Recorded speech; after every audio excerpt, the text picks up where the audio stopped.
Good morning, everyone. Welcome again to Every Day with Sheree, a daily goal accountability moment.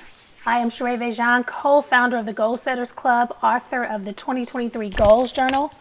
My goal is to check in with you to give you some tips, resources, motivation, encouragement to help you stay focused on your 2023 goals. Today, I want to talk about making room for your goals. Those of you who have your journal on page 36 and 37, the topic make room for your goals starts off by saying, have you noticed during Christmas time, you can go into the same store and it looks completely different because they've made room for Christmas. They make room for Easter. They make room for summer. You know, you'll go in the same store one time and they'll have Christmas trees, and then you go in the next month and it's all Valentine's Day. And so stores are, retail spaces make sure that they make space, they make room for the goals they're trying to achieve that month when it comes to sales. So the same way, we should also make room for the goals that we have for ourselves.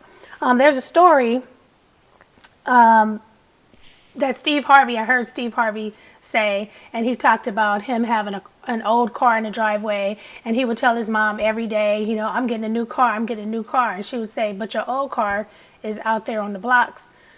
And then he was like, Mom, I'm getting a new car, I'm getting a new car. And she'd be like, but your old car is still out there on the blocks. And so after like a couple more times, he was like, pretty much she hating. I keep telling her that I'm trying to get a new car, and she keeps telling me about the old car on the blocks. And basically she was saying, if you're expecting something new, then get rid of the old. Where are you going to park the new car when it comes? Now you got to figure out how to get rid of this car to park your new car. So he said he went out, he made the space, cleaned it up, swept, got everything all nice and clean. He said within maybe like a week later, he had his new car. And so because mentally he made space and he was expecting that everything came into alignment. So as you work through this journal, I want to encourage you to plan out your life with anticipation. Expect things to change by making room for your goals, whether it's clothes, household items, past relationships, past hurts. We need to let go of the old to make room for the new. A new goal may require a new environment, perhaps a new space, maybe new friends.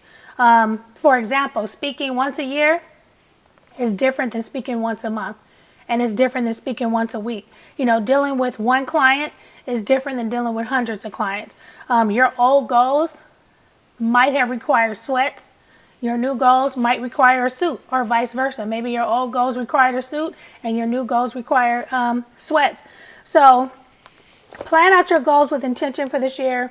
Make sure you make room for them. I know for me, mailing out 20 books is way different than mailing out 100 books. 100, and it seems like a small number, but okay, now you got 100 books, signing 100 books, getting mailing them.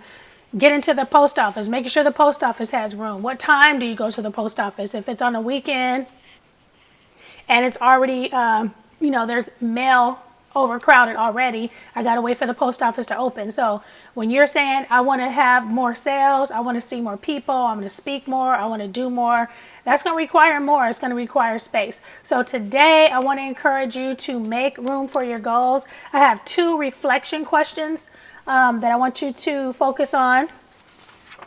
What do you need to make room for in 2023? What do you need to make room for? Is it based on your goals? Do you need to make room for the books that you say you're going to read? You're going to read 100 books. Where are you going to put them? Is it going to be on your Kindle? Or do you have space on your computer? You're planning to lose weight. What about your wardrobe? Are you going to buy new clothes? Where are you going to put them? Where are you going to put the old clothes? Are you going to donate? So start getting ready and expecting what you're asking for. And then where do you need to make room?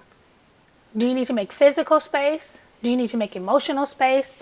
Do you need to make a workspace? Do you need to create more space for time with God or prayer?